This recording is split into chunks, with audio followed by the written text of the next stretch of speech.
Hello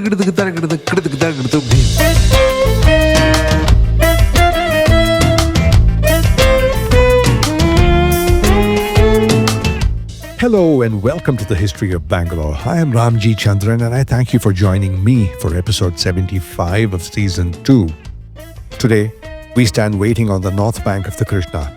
One of the worst battles in history is about to unfold.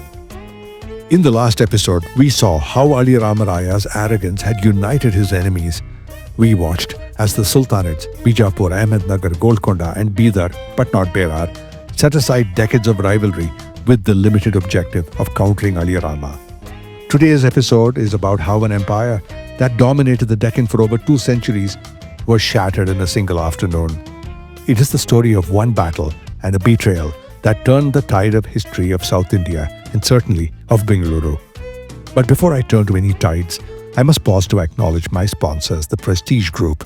It is with their generous support that I can bring you this podcast about our history. Building cities one landmark at a time, they transform dreams into reality. You can be a part of the future. Simply add prestige to your life. It was on Christmas Day, the 25th of December 1564, that the Sultanate coalition forces gathered on the fields near Sholapur. But for that day to happen, Adil Shah of Bijapur needed a clear and defensible break from Vijayanagara, from Aliya Rama Raya. Knowing that a war of this magnitude required more than just military readiness, Adil Shah set about creating a public justification that would bind the alliance and place responsibility for the breach on Vijayanagara. This remains the practice to this day, and we've seen it repeatedly in history, several times in fact right here on this podcast, that battles seldom begin without a last-ditch effort at a peaceful solution. But mostly, such offers of peaceful resolution favor the aggressor and result in a loss for the defender. So it mostly happens that the defender, not wanting to lose face, turns down the offer, unless the battle outcome is assessed as 0 chances of victory. We might remember that this was the case in 1311 when Bir Balala III, the last Hoysala, wisely decided that surrendering to Malik Kafur before the battle was the greater valor. And then there was the case of Adiyama, the defender of the last Chora garrison in Gangavadi, who, in 1117, knowingly signed his own death warrant, sending back an emissary with the message, "If you want Gangavadi, come here and take it," or words to that effect. And Vishnuvardhana Hoysala did just that. Or for that matter, Saddam Hussein, who rejected George Bush's offer just before that shock and awe battle of Iraq II in 2003. But such offers of peaceful surrender have always been expected of the aggressor in the interest of saving life and property. So before the coalition forces committed themselves to march, Adil Shah had sent an ambassador to Aliya Rama Raya with the formal demand for the restitution of the territories Raichur, Mudgal, Ethkir and Bagalkot, districts that Bijapur had previously lost to Vijayanagara. This demand was framed as a lawful claim, but it was issued with the full knowledge that Aliya Rama would reject it. Predictably, Aliya Rama took the bait. He received Adil Shah's ambassador with open contempt. He dismissed the claims, spoke to the envoy scornfully and threw him out publicly and with disgrace. The response was not merely a refusal, it was a characteristic display of Aliya Rama's arrogance and superiority. That was all Adil Shah needed. And thus, Bijapur, Ahmadnagar, Golconda and Bidar came together on the fields of Sholapur.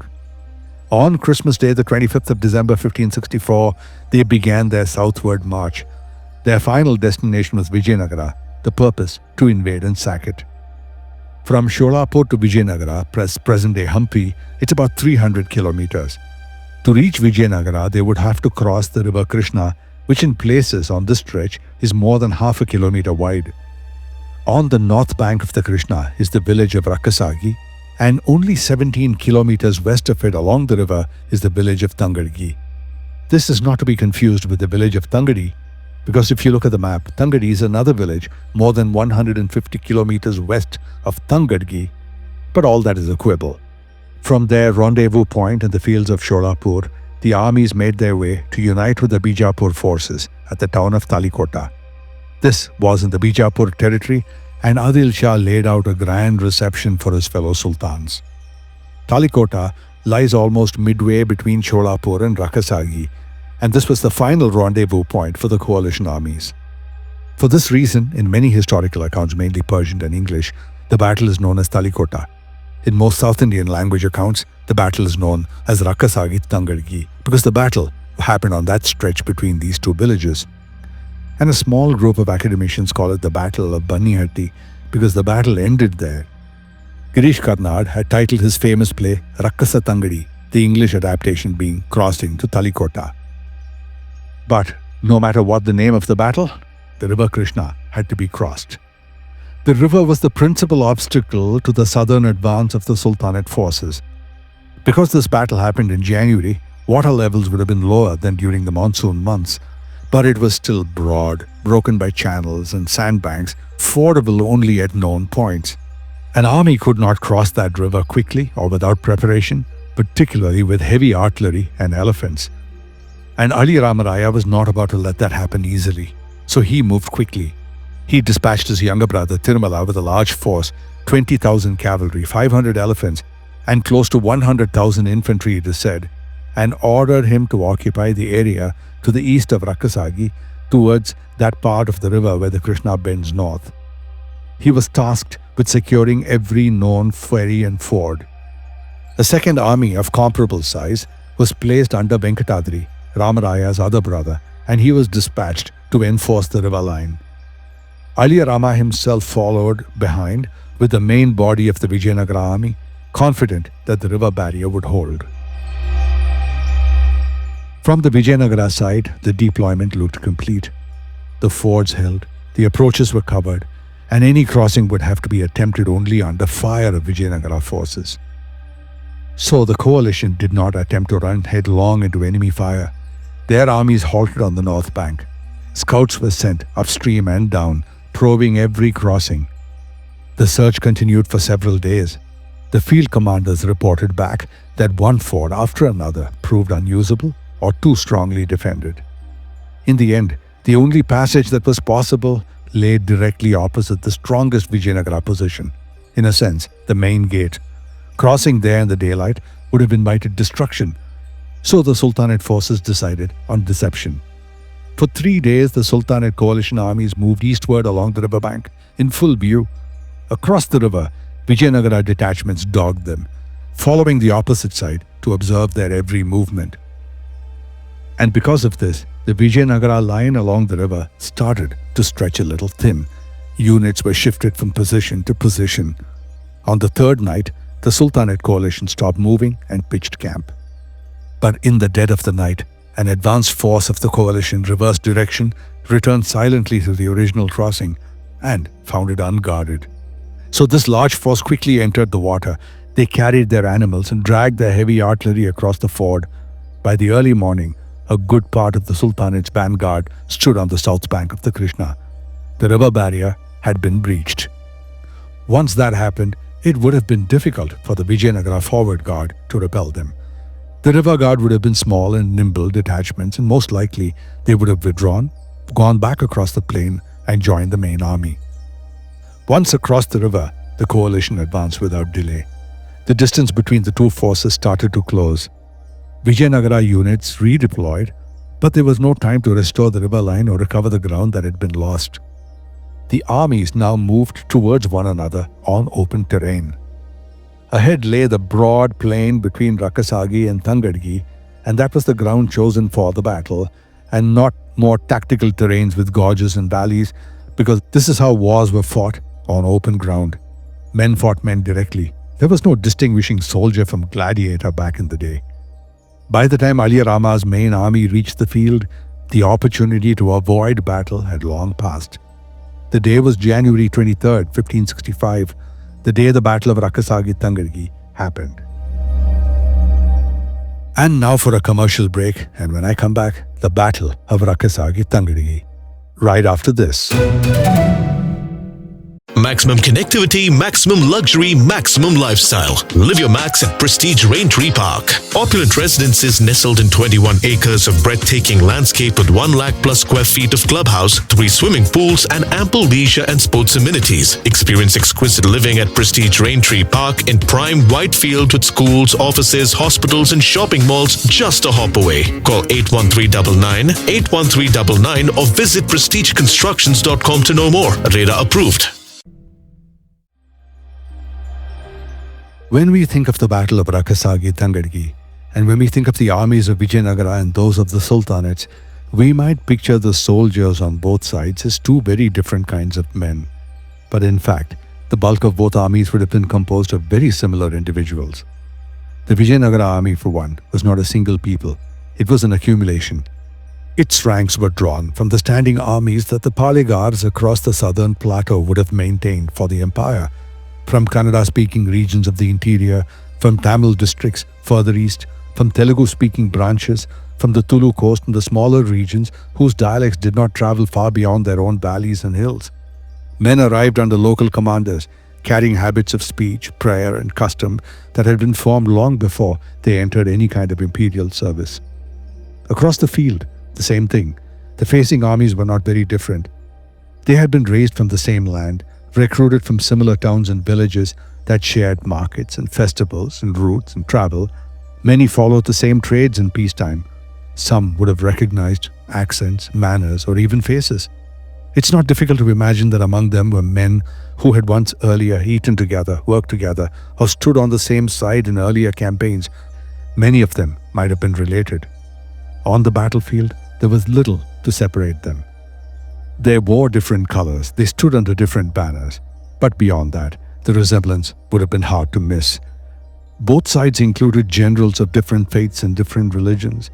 Both employed officers and specialists from outside the Deccan Plateau, men whose origins lay in Persia, Arabia, or even further west, who had entered the Deccan service through opportunity rather than through lineage.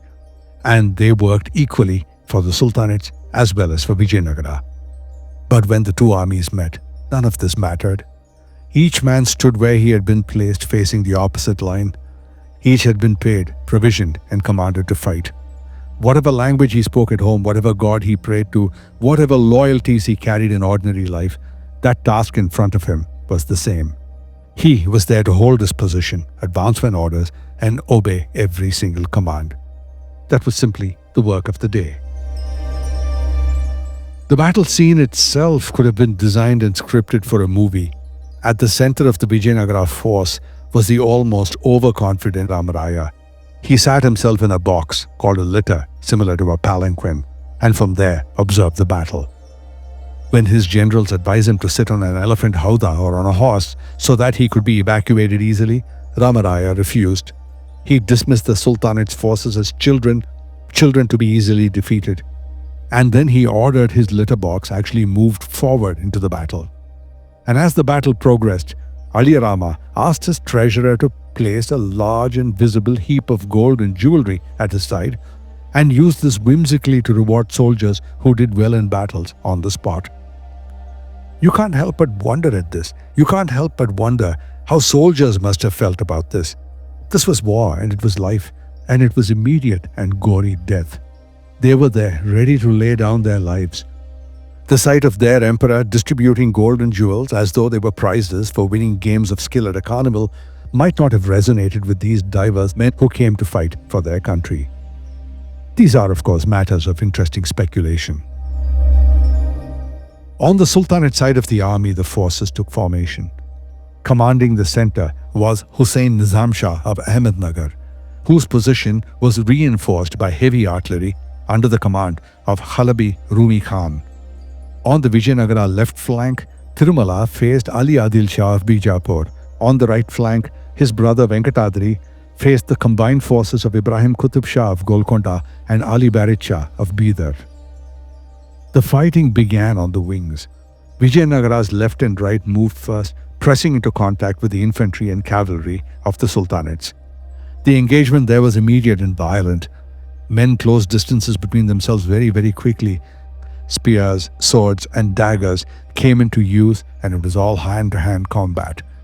For several hours, the advantage appeared to be with the Vijayanagara army as the Sultanate flank suffered setbacks. The Sultanate forces bent, but they did not break. They tried to hold their ground while waiting for certain developments to happen in the center flank. Rama Raya kept receiving these messages and he remained in place. He didn't move. As the hours passed, the fighting on the flanks intensified. Dust rose higher. Movement became harder to track. Messages took longer and longer to arrive, and when they did, they were partial information. One wing said to be advancing, another said to be holding. No report suggested that any kind of a collapse was about to happen. Later accounts said that curiously, the Sultanate center did not advance. It stayed in place. It absorbed every attack and pressure without responding in kind, as though they were biding their time, which it turns out they were. Rakkasagi-Tangadgi was also a clash of eras in military warfare. The two armies represented two different philosophies of war. The more traditional Vijayanagara forces relied on the sheer crushing weight of tradition, a massive wall of infantry, and a terrifying corps of war elephants. The Sultanates brought cutting-edge 16th century warfare, 600 pieces of ordnance arranged in 3 sophisticated lines, heavy guns right up front, followed by smaller pieces right behind, and light swivel guns in the rear. This was described as the glass cannon approach. Both sides had in their employ Persian and Turkish cavalry, and both sides had Iraqi and Khorasani archers. But on the Sultanate side, they used these archers to mask the artillery's position, the glass cannon position with the heavy artillery with the heavy cannons. This division was commanded by Halabi Rumi Khan, and it was the division that turned the tide of the battle. During the heat of the engagement, the Sultanate forces had utilized a feint. They had masked their cannons behind that thin screen of infantry, and when the Vijayanagara center, not waiting for the Sultanate to move, charged instead, their infantry parted and the cannons unleashed a point-blank volley of improvised shot that included metal fragments. This hail of fire tore through the front ranks of the Vijayanagara army, killing 5,000 Vijayanagara soldiers instantly, causing the center to disintegrate. The Sultanate cavalry quickly exploited the gap. He charged through the gap, heading to where Aliya Rama Raya sat, completely exposed. What happened next has long been accepted as the reason that Vijayanagara fell, and this was the betrayal of 2 Vijayanagara commanders, the Gilani brothers. Malik Ain Mulk Gilani was a prominent Westerner, as he was called, who entered the services of Aliya Rama Raya with a force of 4,000 cavalry. Rama Raya had placed such trust in Gilani that he was known to refer to him publicly as his brother. When the breach of the center happened on the battlefield, it seemed almost to a plan that the Gilani divisions turned and attacked their own side. The defending Vijayanagara forces found themselves being attacked by men fighting under the same banner. Units that had expected support from them found themselves attacked by them. Orders failed, formations broke, panic spread rapidly through the center. Much of what we know of this moment comes from the writings of Cesare Frederici, who wrote based on the testimony of survivors. He was a contemporary historian. His accounts emphasized the decisiveness of the betrayal, although it must be said that these were the stories of people in Vijayanagara who were giving reasons for the catastrophe. A poetic account by Lingana Kavi describes secret negotiations and an oath sworn on faith and sword. But whatever the reasoning, the result on the field was very clear. The Vijayanagara center collapsed. In the chaos, a terror-stricken elephant charged through the ranks. By some accounts, it was Aliya Rama Raya's elephant. And the men carrying Rama Raya's litter box or palanquin dropped their emperor and bolted. Unable to find the time to recover and escape by horse, Aliya Rama Raya was captured by the Sultanate forces and brought before his old adversary Husain Nizam Shah of Ahmadnagar. Now when the battle had begun, Rama Raya had ordered that his forces bring Nizam Shah's head to him, and he had broadcast this message publicly. So when Rama Raya was brought before Nizam Shah, there was no negotiation or delay or discussion. Nizam Shah ordered Rama Raya to be immediately executed. He was beheaded. His head was placed on a tall spear and displayed to everyone on the battlefield. The effect was predictably startling. The battlefield fell quiet, except for the sounds of cheering victors and vanquished taking flight, of course, and among those taking flight were Aliya Rama Raya's brothers, Tirumala and Venkatadri. Tirumala left the scene, went back to Vijayanagara to get there before the Sultanate forces did. There was no account of Venkatadri, either of his death or his escape. But there is little purpose to descriptions of the immediate aftermath other than one: with Aliya Rama Raya's death, Vijayanagara had fallen forever. The sack of Vijayanagara and the flight of the royal family to Penukonda in their struggle to survive. All that in the next episode, coming up real soon. I am Ramjee Chandran, and this is the history of Bangalore.